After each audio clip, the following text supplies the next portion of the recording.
Hey, the crazy question posed is, how many of you are willing to shoot your neighbor?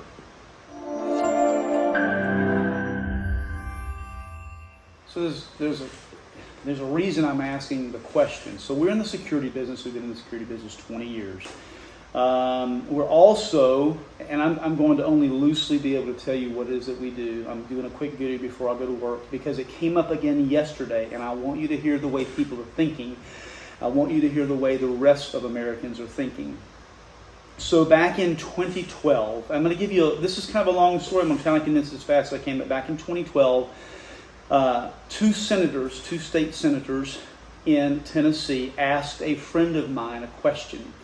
And the question was, will you run a vulnerability study on Middle Tennessee and let us know what happens and what it looks like if the EBT system melts down? And for those of you who don't know what the EBT system is, basically it's the electronic food stamp system. I've forgotten exactly what BT stands for, but it is the electronic food stamp system. Your card gets loaded each month, and that's how you can buy groceries for your family if you're in need.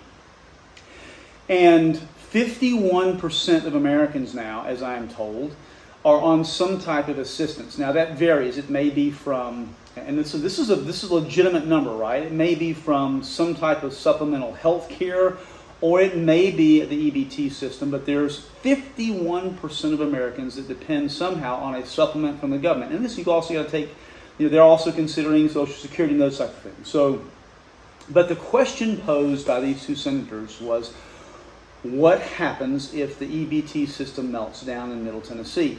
And it was very eye-opening to me. And I'm here we are 11 years later, and this question in our world is converging very, very quickly. I don't know if a lot of you are watching about what's happening supposedly in Canada.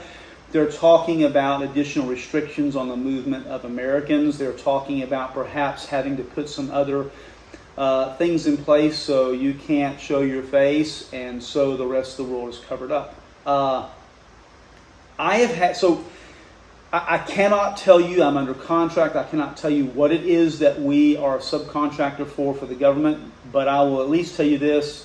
We do a lot of work for the TBI, the FBI, the DOJ, Department of Homeland Security, TSA, those types of things. So we'll just leave it at that.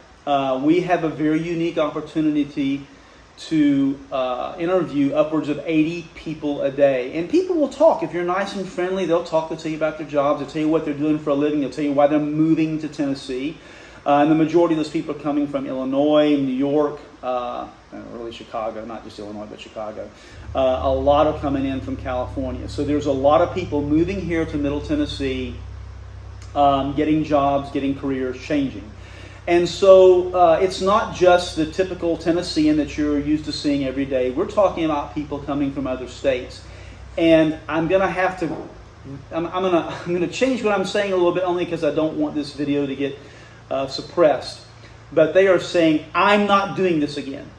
We're coming into an election year, and these people are saying, I don't care what the CDC or the WHO tells me to do.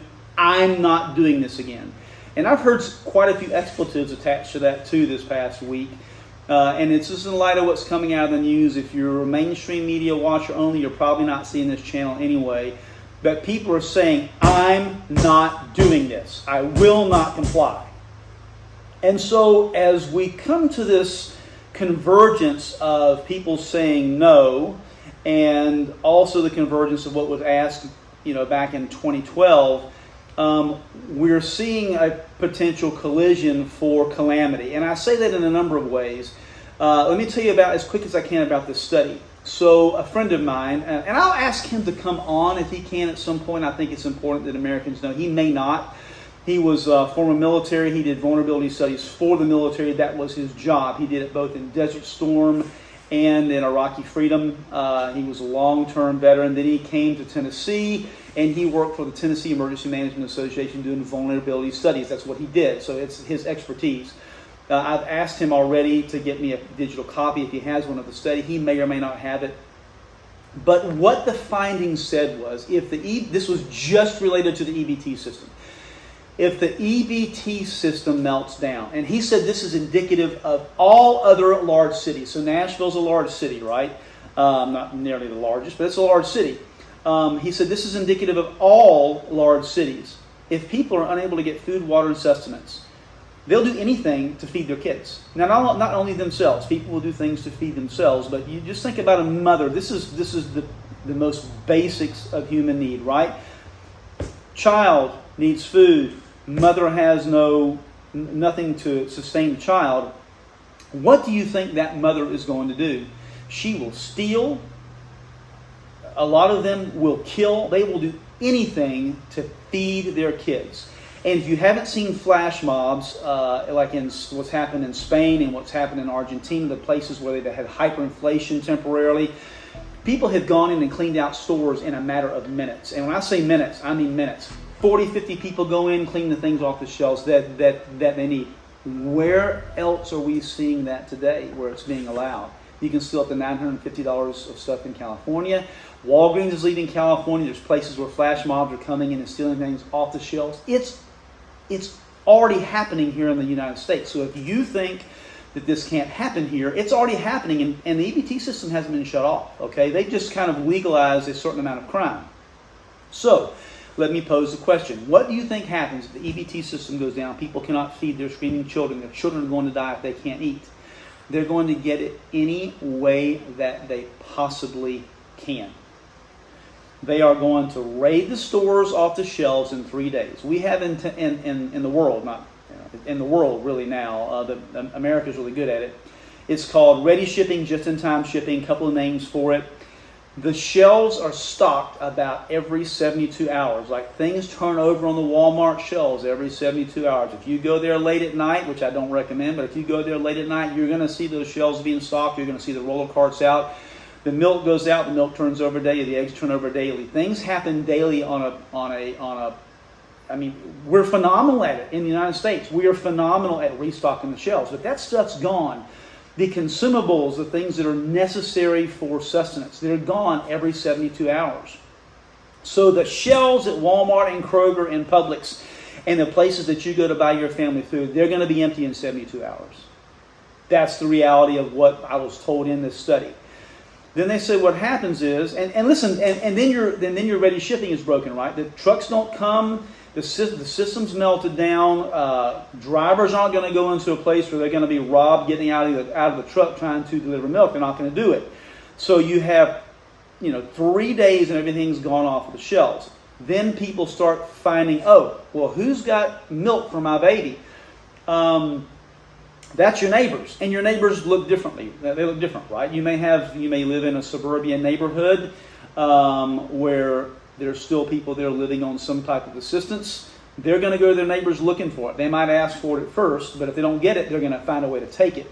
Same thing happens in high-rise buildings. We have these real dense populations now. People were never made to live on top of each other. I lived in New York City for 8 years, maybe 8 years, on and off for 8 years. I understand what it's like having high-density populations. People talk less, they're less friendly, they don't want to be annoyed, they brush by each other, they don't smile at each other on the street, much different than in the rural areas of Tennessee or rural areas of Colorado or even California. Northern California is much different than all the libtards that live in the middle of the state on the coast. So you will have people who say, I'm going to go get it from my neighbors. Neighbor looks different, right? High-rise or suburban neighborhood. In 7 days, your cities turn into a small war zone. Literally a small war zone. If mothers can't feed their babies and they've got some way to go get milk or food, past asking for it, they will go steal it. And if you think I'm being unrealistic, just look at the flash mobs that have happened in other countries. Now, what the study said is that beyond 7 days, people start moving out into rural areas because in 7 days, just-in-time or ready shipping is stopped, and most people don't have a year's worth of food stocked in their basement. So what happens next? People start moving out to the rural areas, finding what they can find. As long as they've got gas to get there, they're going to get there. They're going to find a way to get food. Literally, anything within about a 40-mile radius of a large city, then turns into a war zone after day 7. You've got days 8 through 14 where the rural markets have to defend themselves. So here's my question, and here's why I go back to the beginning of what I put at this video, which is, are you willing to shoot your neighbor?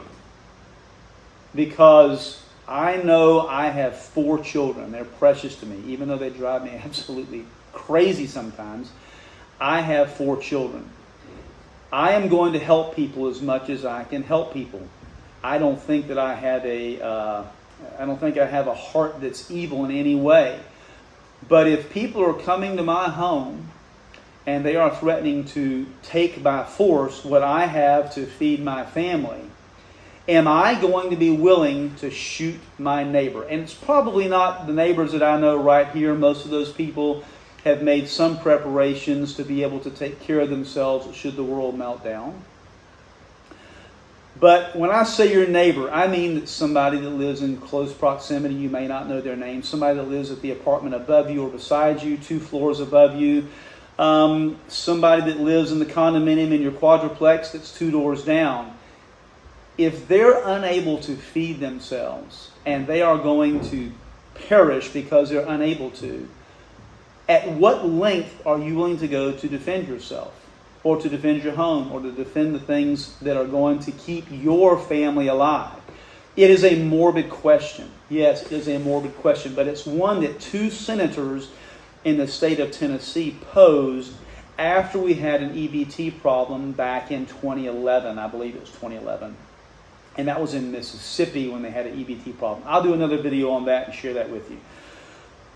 But the question is a very, very reasonable question. Now, I'm a believer. I'm a Christian. Whether you believe in the same things that I do or not, I think most people would like to think that they are moral people. You have to think about what high ground. I would never shoot somebody. I would never kill somebody. If somebody is trying to take the very food out of your child's mouth, think about how you would react. I'm not telling you how you're going to react. I'm just telling you that we have a boilerplate for what society does when it melts down. So, if you're willing to shoot your neighbor, if you're one of those that falls into that category, hey, I believe in personal defense, I believe in home defense, I believe in self-defense, here's the measures that I'm willing to take, you need to be thinking about how to harden your home or your apartment, how to get a notification at your home, farm, or apartment should somebody come onto the property. There are technologies now that will warn you about the difference between animals and human beings and cars coming onto your property. You need to think about, especially if you're in a high density type living, if it is an apartment complex or a quadruplex or something like that, how am I going to harden my doors? How am I going to keep myself locked in or keep somebody else locked out? How am I going to protect myself? It is a huge question. And the reason it's come up in my mind so prevalent the last few days is because with what they're talking about happening in Canada, and please go look at it. I'm just going to only allude to it. I'll probably try to I'll put a link below. Like, I got to remember that. I'm old, right? I'll put a link below for you because I can remember to do that. I'll put a link below. But with what's going on again, and I have young mothers coming in, getting their licensing done in Tennessee. They're saying, I am not going to do this. I mean, I've literally had mothers say they can kiss. I mean, literally, mothers have said that coming into my place. I'm not doing it again. We're getting very polarized. We have a group of people who are willing to say no. We have a government that's willing to say, yes, you will.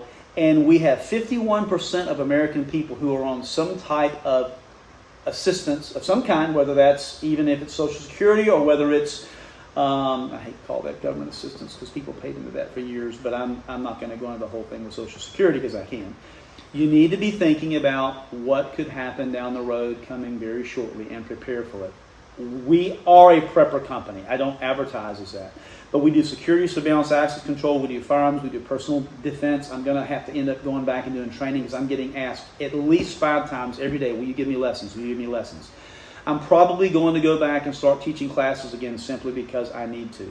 You need to be thinking about it. You need to be thinking about what you're willing to do should the world melt down. And I think the worst question anybody could ask is, are you willing to shoot your neighbor? And what are you willing to do to feed your children? It is a hard thing to answer. Like and subscribe, please. I'm going to put some links below where you can get personal defense, firearms, security notifications, the things that you need to protect your home, family, and belongings. And God bless Americans. I think we're getting ready to be faced with some very, very, very tough questions as we roll into the October surprise area of 2023.